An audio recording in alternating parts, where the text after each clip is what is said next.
Hey, what's up, my friend? So in today's training, I want to share with you some of the common mistakes that I see traders make when they trade candlestick patterns and how you can avoid it. Number one, traders, right, they trade candlestick patterns in isolation. So what do I mean by this? So let me give you an example. If you look at this chart over here, right, often, right, there will be a number of traders who will look at it and they say stuff like, "Oh, Rayner, look, Rayner, there's a dark cloud cover over here, and from what I read in the textbook, dark cloud cover means that the price should go lower. So let me sell." And when they sell, the market goes up higher and they get stopped out.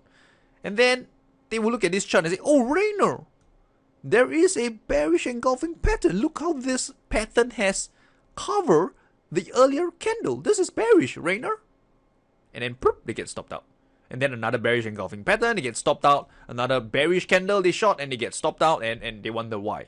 And the reason is simple, is that you don't want to be trading candlestick patterns in isolation.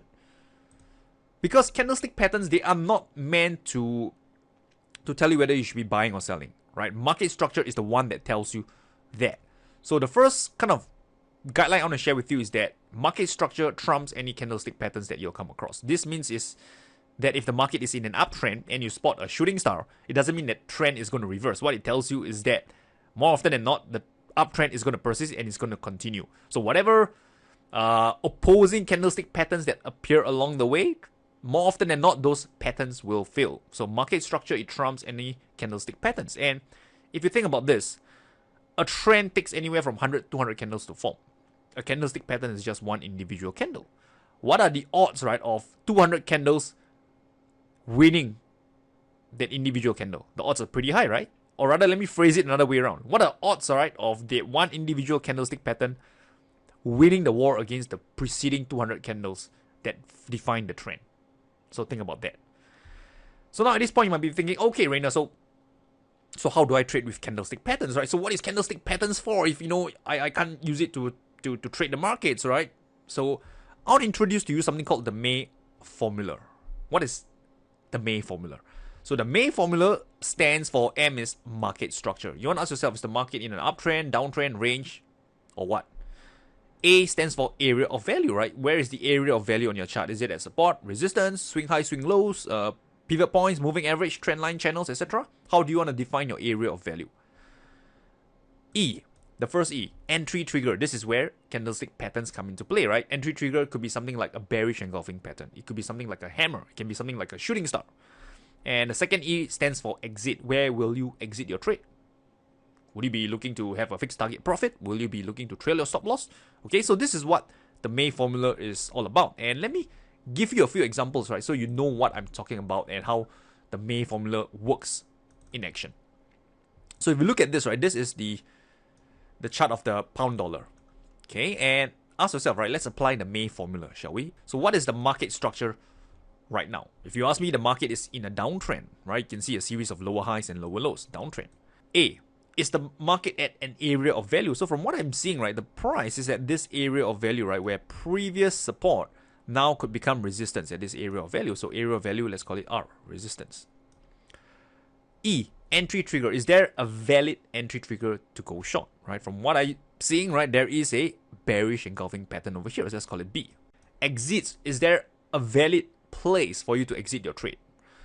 Again, this is a potential swing low, minor area of support where you can look to exit your trade. So let's call it S, right, swing low. Okay, so you can see that this is how the May formula works, right? So instead of trading candlestick patterns in isolation, you apply this formula to make sure that all the other factors are lined up, right? Make sure that you are using the candlestick patterns in the right context of the market. If you cannot answer, you can't apply it to a specific chart that you're trading, then chances are you don't want to be trading that particular candlestick pattern, right? Because everything has to fall into place, right? You want to be trading with in the right market structure from an area of value. You have a valid entry trigger, and then you know where to exit your trade as well. So this is what I mean by the May formula. Let me share with you another example. So this one over here, you can see again, right? This is kind of similar to the pound dollar one again. What is the market structure? Again, to me, it's in a downtrend. Area of value, from what I'm saying, this is the previous support, right, that now acts as resistance, and now this resistance is still holding up. Let's call it R. Entry trigger, you have something that looks kind of like a strong price rejection. I think I would say it's a bearish engulfing pattern. Let's call it B. exiting your trades, right, if it moves in your favor, I would say this over here, this swing low, is a possible area to exit your winning trade. Okay, so you can call it again swing low S. Again, this is how the May formula works. Let me give you one more example, right, to kind of illustrate this May formula concept. Okay, 8-hour time frame. You can see that over here, again, same thing. I zoom out this chart. What is this market structure at this point? Again, just pull out MAEE. So whenever you want to put on a trade, just pull out this formula MAEE and ask yourself, what is this market structure? From me, this looks like a potential accumulation stage or even a range. So let's call it potential accumulation stage, right? A. Area of value, right? We are at this area of support that you can see over here. So let's call it S. Entry trigger, we have a hammer over here. Let's call it H. As for exits, right? So exits, there are two components, right? Exit when you are right and exit when you're wrong. So exit when you're wrong pretty much mean where will you put your stop loss. So usually I set my stop loss 1 ATR below this lows. So somewhere here. And as for exit when you are right, if you look at this, right? This over here is a potential resistance area. So let's call it R, right? This is where you could exit if the market moves in your favor. Okay, so again, this is how the May formula works. And just to share with you, right, this formula, it's not the holy grail. You will have winners, you will have losses, but what's important is that it puts, right, your candlestick patterns, right, into the context of the market. And that, right, should, right, improve your trading results. And yep. Okay, so with that said, let's move on, shall we? Mistake number 2, right? You don't want to memorize candlestick patterns, right? So this is something that I myself am guilty of, right? When I first started trading, right, I came across candlestick patterns and I was fascinated, right? So many patterns, right? Morning star, evening star, harami, doji, hanging man, shooting star, bearish engulfing, bullish engulfing. I'm amazed. So I tried to remember every single candlestick patterns out there, and I tried to put the meaning, right, of each candlestick patterns, right, to whatever name it has, right? Like for example, 3 white soldiers, right? 3 black crows, stuff like that. And after a while, I got burnt out, right? Because the market is always changing, right? The patterns may not look identical to what I just memorized, and I had to, ask myself, right? Which pattern does this fall into? All right, which is the right answer? So you can see that when I try to memorize candlestick patterns, right, and the market changed a little bit, I got lost, I got frustrated, I didn't know what to do. So here's the thing, right? You don't want to memorize candlestick patterns. Instead, what you want to do is to understand candlestick patterns, right? The keyword here is understand. Now you might be wondering, how? Well, I'm going to share with you how to do it, right? By using these 2 questions. And oh, by the way, if you're enjoying this video so far, hit the thumbs up button and subscribe to my YouTube channel. The link's all below. Right? Hit subscribe. This way, whenever I publish a new training, you will never miss it. So now, these 2 questions, right? The first question, where did the price close relative to the range? This will let you know, right, who's in control. Is it the buyers? Is it the sellers? Or nobody's in control? The second question, right, what's the size of the candle relative to the earlier ones? This tells you, right, if there is any strength behind the move. Is there any conviction behind the move? Is the move for real, or is it just, a weak move? Okay, so let me give you an example. First question, where did the price close relative to the range? So you can see over here, the first one is that the price, it closed near the highs of the range. This tells you that the buyers are in control. That's how they are able to be closing right near the highs of the range. And now another mistake that traders will make is that they'll start to find shortcuts. Oh, Rayner, does it mean that, if the candle is green, it's bullish, candle is red, it's bearish? So simple.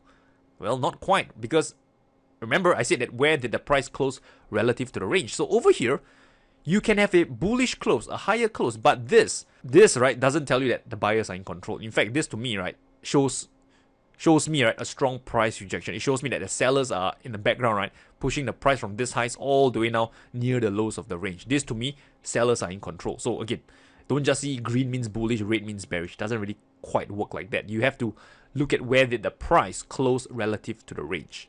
Second question, right, what's the size of the candle relative to the earlier ones? And the purpose of this question is you want to know, right, is the move, is it for real? Is there any strength behind the move, or is it just a weak move that, nothing much is going to happen? So let me give you an example. So if you look at this over here, so over here you see a number of a bearish engulfing pattern. There is one over here, okay, and there is one over here. And this is, I would say, a dark cloud cover as well. But notice that all these candles, right, yes, the sellers, they are in control, but is there any conviction behind the move? Not quite, right? Because if you look at this candle, right, prior to it, this range of this candle is pretty much similar to the range of the earlier candles. There really isn't much of a difference, right? So in terms of the power, in terms of the strength, in terms of the conviction, it really isn't there. So likewise for this particular candle, okay, again, the range of this candle is relatively small compared to the earlier one. So again, there's not much conviction behind the move. So what does conviction look like? What does strength behind the move looks like? So let me give you an example. Look at this candle over here. This is another bearish engulfing pattern. But notice the range of this candle compared to the earlier ones. Do you see the difference? Do you see the difference? The range of this candle.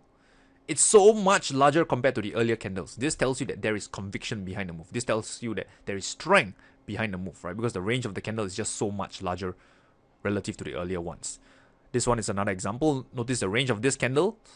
This candle is so much larger than the earlier candles as well. Same for this, right? The range of this candle is much larger than the earlier candles as well. So this gives you a good idea that there is conviction behind the move. Okay, and if you understand this concept that I just shared with you, if you understand this two question that I just shared with you, you don't ever have to memorize any candlestick pattern again. Just know these two questions and you can understand any pattern that comes your way. Number one, where did the price close relative to the range? This tells you who's in control. And number two, what's the size of the candle relative to the earlier ones? This tells you whether there is any strength or conviction behind the move. Moving on, right? Mistake number three. Traders, right, they tend to look at candlestick patterns individually, right? They don't look at it as a group, right? So when you just look at one candlestick pattern, it only tells you a small part of the story, whether the buyers close higher or the sellers are in control momentarily. But when you look at a group of candles, right, it tells you the juicy part of the story. It tells you stuff that individual candlestick patterns, right, are not able to.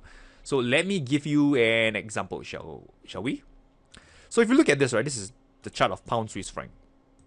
So notice over here, this group of candles, it tells me that the buyers are in control, right? The range of the candles, they are expanding. They broke out of this area of resistance and buyers are in control.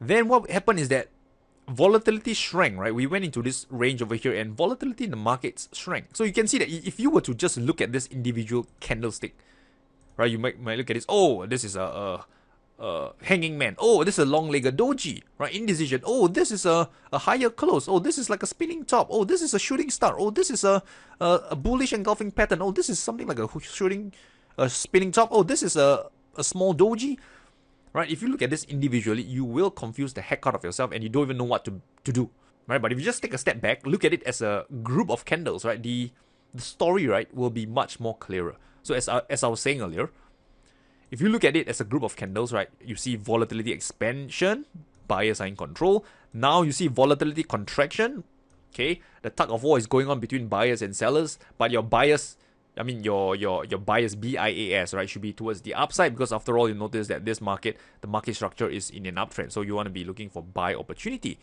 At the same time, right, you know that in this volatility contraction, right, there will be traders who are looking to short or who are short and traders who are long. And where will they put their stop loss? Chances are traders who are short would have their stop loss above these highs, and traders who are long will have their stop loss below these lows. But since your bias is towards the upside, you could potentially look to trade the breakout of these highs in anticipation of higher prices, right? Because you saw that earlier, this group of candles, it shows that the buyers are in control. You have strong buying pressure. That could possibly happen again, right? If the price were to trade above these highs, triggering the cluster of stop loss, right, and attracting momentum and breakout traders to take the long trade as well. So that could happen. So can you see how this story, it's much more fuller, it's much more juicier compared to trying to read individual candlestick pattern. Oh, long-legged doji, indecision in the market. Oh, this is a higher close, buyers are in control. Oh, this is a shooting star, this is bearish. Come on. Okay, so the key thing here that I want to share is learn how to look at candlestick patterns, not just individually for entry trigger, but also as a whole, so you can see, right, what's the big picture, right? What's the story? What is the story what is the thing that's about to occur, right? Where will traders enter their trades? Where will traders get trapped? Who's in control, right? What is the preceding price action before this volatility contraction pattern, etc. So let's do a quick recap, shall we? Number one, don't trade candlestick patterns in isolation, right? Because as I've mentioned, right, the trend, the market structure, it will destroy any candlestick pattern that you come across.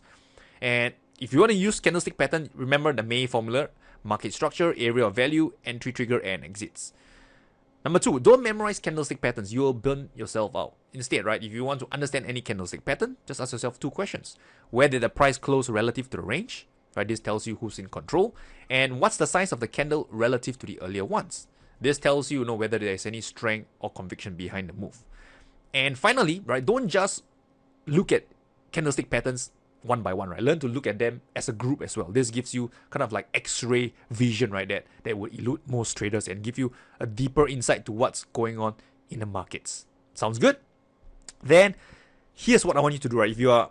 If you are enjoying this type of content, right? You want to learn more about candlestick patterns, right? So what you can do is go down to my website, tradingwithrayner.com, and there is this guide over here that will complement what you have just learned. It's called the Ultimate Guide to Price Action Trading. So you will learn stuff like support resistance. You'll learn more knowledge on candlestick patterns. You'll learn how to better time your entries and exits and simple trading strategies, right, that you can use to trade the markets. It's all in this guide over here. So just go down to my website, click this orange button, and I'll send it to your inbox for free. So go do it right now. And with that said, I've come towards the end of this video, right? If you've enjoyed it, hit the thumbs up button, subscribe to my YouTube channel, and I will talk to you soon.